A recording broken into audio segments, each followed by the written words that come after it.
எல்லோருக்கும் வணக்கம்.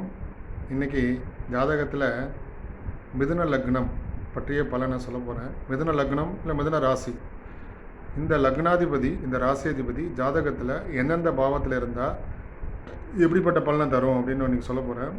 லக்னத்திலே புதன் முதல்ல புதன் தெரிஞ்சுக்கணும். புதனை யாரோட வீடு அப்படின்னு பார்த்தீங்கன்னா, புதன் புத பகவானோட வீடு, புதனோட வீடு.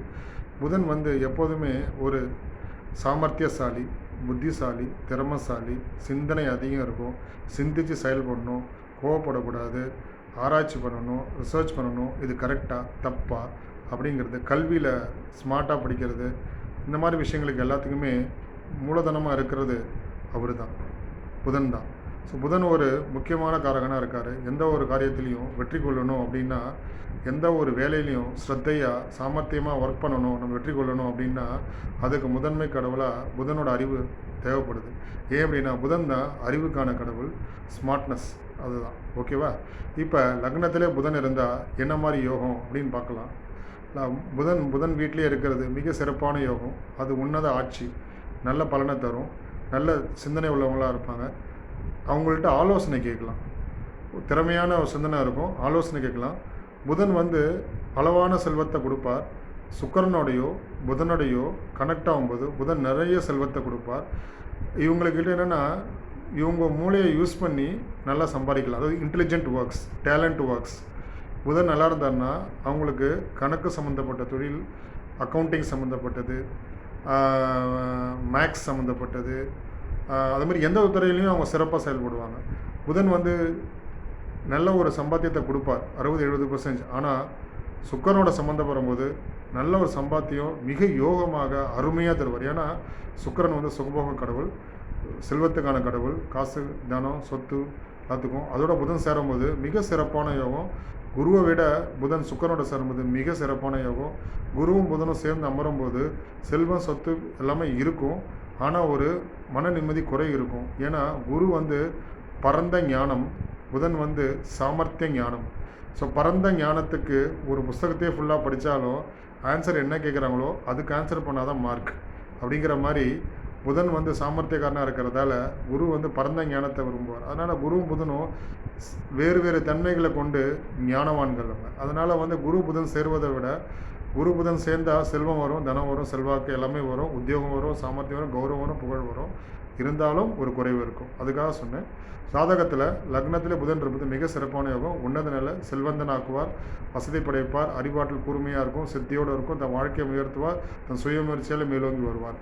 2ஆம் இடத்துல புதன் இருக்கிறது ஜாதகத்தில் ரொம்ப நல்லது. ஆனால் மிதுன லக்னக்காரங்களுக்கு கடகராசியாக வரதால் கடகத்தில் புதன் பகை பெற்றிருப்பார். ஆனால் அந்த சந்திரன், வீடு கொடுத்த சந்திரன் ஜாதகத்தில் நல்ல ஸ்தானம் ஏறி சுபகிரக பார்வையோடு இருந்து குரு பார்வையோ சுக்கிரன் பார்வையோ பெற்று ஜாதகத்தில் சந்திரன் அமைந்திருந்தால் மிக சிறப்பானவும் அந்த புதன் நன்மையை செய்யும். அந்த புதன் தசாகாலங்களில் மிகுந்த நன்மையை செய்யும். அவரோட மனது எப்போதுமே சதாகால சிந்தனையுமே இருக்கும். ஏன்னா சந்திரன்கிறது மனோகாரகன். அந்த மனோகாரகன் வீட்டில் புதன் இருக்கும்போது எந்த ஒரு காரியத்தையும் ஆர்வமாக சிந்தித்து செயல்பட்டு நிதானமாக போகணும்னு நினைக்கக்கூடிய ஆள். அது சரராசி வேறு. அறிவு அவருக்கு மற்றவங்களுக்கு அவரோட அறிவை பயன்படுத்திக்கிற அளவுக்கு தன்னை வெளிப்படுத்துவார், தானும் முன்னேறுவார். கடகராசி புதன் இருக்கிறது ஒரு சிறப்பான யோகம். ஆனால் பொதுவாக கடகராசி புதன் பகையாக இருப்பார். ஆனால் அந்த சந்திரன் வீடு கொடுத்தவன் வலுவாக இருந்தால், ஆட்சி நட்பாக இருந்தால், சுபகிரக பார்வை இருந்தால் மிக சிறப்பாக அந்த புதன் நன்மை செய்வார். அடுத்த சிம்மம் லக்னத்துக்கு 3ஆம் சிம்மத்தில் புதன் இருக்கிறது மிக மிக சிறப்பான யோகம். நட்பு ராசியில் இருப்பார், மிக உன்னத நிலை, அரசாங்க சம்பந்தப்பட்ட தொழில் தொடர்புகளில் வெற்றி கிட்டும்.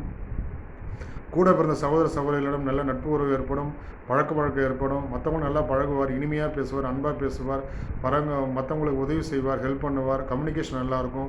புதனோட தானே முன்னேறுவார், நல்லா படிப்பார், சிறந்த புத்திசாலியாக இருப்பார், எந்த ஒரு விஷயத்தையும் டக்குன்னு மாற்றக்கூடிய வல்லமைப்படுத்துவராக இருப்பார். புதன் சிறப்பான யோகம். புதன் 3ஆம் இடத்துல இருக்கும்போது, 4ஆம் இடத்துல புதன் இருக்கும்போது கன்னியில் உச்சம் பெறுவார். மிக மிக உன்னதமான சிறப்பான யோகம். புத்தி கூர்மை, ஷார்ப், இன்டெலெக்சுவலாக அந்த புத்தி வேலை செய்யும். அவங்களுக்கு எந்த ஒரு காரியத்தையும் சாமர்த்தியமாக பண்ணுவாங்க. மற்றவங்களுக்கு அறிவுரை சொல்லுவவங்களாக இருப்பாங்க. அறிவுரை வாலண்டராக சொல்ல மாட்டாங்க. நீங்கள் ப்ராப்ளம்னு கேட்டிங்கன்னா சொல்லுவாங்க. புதன் வாலண்டரியாக எதுவுமே சொல்ல மாட்டார். புதனுக்கு வாலண்டரியாக சொல்கிறது பிடிக்காது. ஆனால் புதனுக்கிட்ட நீங்கள் புதன் எப்படின்னா, உங்களுக்கு ஒரு பிரச்சனை, எனக்கு இந்த மாதிரி இருக்குது, அதுக்கு அந்த காரியத்தில் சித்தியை கொடுத்து புத்தியை கொடுத்து நான் காரியம் பண்ணோன்னா, இந்த கன்னி ராசியில் உள்ள புதன் அந்த ஜாதகத்தில் யார் ஜாதகத்தில் இருக்கோ அவங்க சிறப்பான புத்தி உள்ளவங்களாக இருப்பாங்க. அந்த புத்திங்கிறது நல்ல விஷயத்திலும் பயன்படும், கெட்ட விஷயத்தில் பயன்படும். ஆனால் நல்ல விஷயத்தில் பயன்படுத்தி அதை சக்ஸஸ்ஃபுல்லாக ஆக்குறது உச்ச புதன் நன்மையை செய்யும்.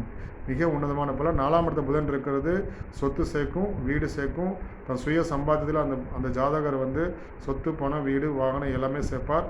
அம்மா வழியில் சிறப்பு நட்பு இருக்கும், உறவு முறை நல்லா வச்சுப்பார்.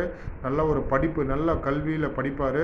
ஆனால் என்ன ஒரு விஷயம்னா, அந்த புதனை வந்து ராகுவோ கேதுவோ சம்மந்தப்படும் போது, சில கேது சம்மந்தப்படும் போது அது இன்னும் அபிவிருத்தி பண்ணும்.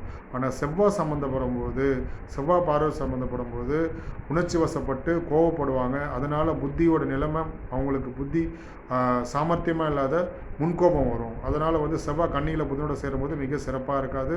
புதனுக்கு ஆகாத கிரகம் செவ்வாய்க்கு ஆகாத கிரகம் எதிர்த்தன்மை கொண்ட கிரகம். அதனால் வந்து ஜாதகத்தில் தனித்த புதனாக இருக்கிறது மிக மிக சிறப்பான யோகம், உன்னத பலன் செய்யும். லக்னத்து 4ஆம் இடத்துல புதன் உச்சமாக இருக்கிறது அமோக யோகம், வெற்றி தரும். கல்வி ஞானம் அனைத்தில் வேலை பெறுவாங்க. கல்வியில் சிறப்பாக இருப்பாங்க. ஸ்கூல் எஜுகேஷன்லேயும் சரி, மார்க் ஸ்கோர் பண்ணுறதுலேயும் சரி. அடுத்து 5ஆம் இடத்துல புதன் இருக்கிறது மிக மிக உன்னத நிலை. மற்றவர்களை பழகுவதில் எளிமையாக இருப்பாங்க. புத்தி கூர்மை, புத்தி தெளிவு, இனிமையாக பேசுவாங்க. மற்றவங்களுக்கு பிடிக்கும், மற்றவங்க இவங்களை அதிகமாக லைக் பண்ணுவாங்க. நல்ல ஒரு பண்பாக பேசுகிறாரு, அமைதியாக பேசுகிறாரு, இனிப்பாக இருக்கார், நல்ல ஒரு இனிமையான பேச்சு பேசுகிறாரு. அந்த மாதிரிலாம் வந்து நல்ல ஒரு கான்செப்டாக அவர் இது பண்ணுவார். புதன் வந்து 5ஆம் இடத்துல புதன் வந்து குழந்தை பாக்கியத்தை நல்லபடியாக கொடுப்பாரு. அந்த புதன் குரு பார்த்தா சிறப்பான யோகம். சுக்கிரன் சேர்ந்தால் இன்னும் மிக மிக சிறப்பான யோகம். ஜோதிடத்தில் மிதுன லக்னக்காரில் குரு புதன் சேரக்கூடாது. ஏன்னா குரு மாரகாதிபதியாக இருப்பார். அதனால் ஜாதகத்தில் மிதுன லக்னக்காரங்களில் குரு பெருமளவு சேராமல் இருக்கிறது ரொம்ப நல்லது. சனி சேராமல் இருந்தாலும் நல்லது. யோகாதிபதியாக 9ஆம் அதிபதியாக இருந்தாலும் 8ஆம் அதிபதியாக இருக்கிறாரு. அதனால் சனி சேராமல் இருக்கிறது நல்லது. சனி பார்த்தால் நன்மை தான் ஓரளவு புதனை. ஏன்னா சனியும் புதனும் பார்க்கும்போது கல்வியில் அவங்க கொஞ்சம் சிரமப்படுவாங்க. ஆனால் சிரமப்பட்டாலும் அந்த முதிர்ச்சித்தன்மை அவங்கள்ட்ட நிறையா இருக்கும். அவங்களுக்கு அந்த அறிவுபூர்வமான ஆற்றல் கிடைக்கும். ஸோ 5ஆம் இடத்துல புதன் இருக்குது மிக உன்னதமான பலன். மாமனோட உறவு சில சமயம் பாதிக்கும். ஏன் அப்படின்னா 5ஆம் இடத்துல புதன் இருக்குது மாமனோட ஸ்தானம், இல்லை அம்மாவோட வீட்டு குடும்ப ஸ்தானம். அந்த ஸ்தானத்தில் புதன் இருக்கும்போது அந்த புதன் என்ன பண்ணுவார்னா, மாமனுடைய ஸ்தானத்திலே இருக்கும்போது அது பாதிப்பை கொஞ்சம் அதிகப்படுத்துவார். எந்த ஒரு காரகத்துவமும் அந்தந்த பாவத்திலே இருக்கும்போது அந்த பாவ நாஸ்தின்னு அதுக்கு பேர். ஸோ அதனால் வந்து புதன் வந்து 5ஆம் இடத்துல இருக்கும்போது சுபகிரகம் சம்மந்தப்படும் போது மாமனுடைய உறவு மிக மிக சிறப்பாக இருக்கும். மாமன் வேலை ஆதாயம் உண்டு, கல்வியிலேயும் ஆதாயம் உண்டு, சிறப்பான யோகம், உயர் படிப்பும் படிப்பீங்க, வேலையிலும் திறமையாக இருப்பீங்க. 6ஆம் இடத்துல புதன் இருக்கிறது சட்டம் ஒழுங்கு, கடன் தொல்லை, வழக்கு, இந்த இடத்துல இருந்து எல்லா இடத்துலையும் உங்களை அடிச்சுக்க ஆளே கிடையாதுங்க. நீங்கள் சூப்பராக சாமர்த்தியமாக அடுத்தவனுக்கு ஐடியா கொடுத்து வெற்றி கொள்ளவும் செய்வீங்க. உங்களுக்கு திறமை ஜாஸ்தி. ஏன்னா ஒருத்தன் கடனில் இருக்கானா, இந்த கடனை எப்படி அடைக்கணும் அதுக்கு நான் வழி சொல்லுவேன், எடுத்துக்கோ. ஒருத்தன் பிரச்சனையில் இருக்கானா, இந்த பிரச்சனையை வழி சொல்லுவேன், இந்தா எடுத்துக்கோ. அடுத்தது எனக்கு ஒருத்தன் பண பிரச்சனையோ, இல்லை வீட்டு பிரச்சனையோ, இல்லை கோர்ட்டு பிரச்சனையோ, எந்த வகையான பிரச்சனையாக இருந்தாலும் புதன் வழக்கு வாதாடு நல்ல வல்லமை படைத்தவர். 6ஆம் இடத்துல புதன் இருக்கிறது மிக சிறப்பான யோகம். வேலையிலையும் சாமர்த்தியமாக இருப்பீங்க. நீங்கள் செய்கிற வேலையில் ஸ்கில் ஓரியன்டாக, சேலரி பேஸ்டாக இருந்தாலும் ஸ்கில் ஓரியன்டாக, டேலண்ட்டாக, எஃபிஷியண்ட்டாக ஒர்க் பண்ணுவீங்க. மறைந்த புதன் நிறைந்த தனலாபத்தை கொடுப்பான், நிறைய செல்வத்தையும் கொடுப்பான், சிறப்பான யோகத்தை கொடுப்பான். ஆனால் சொந்த இடத்துல இல்லாமல் அசலூரில் போயிருந்தீங்கன்னா பொருளாதாரத்தை உங்களுக்கு அதிகப்படுத்துவார். நல்லா சூப்பராக இருக்கும். அதுக்கப்புறம் ஜாதகத்தில்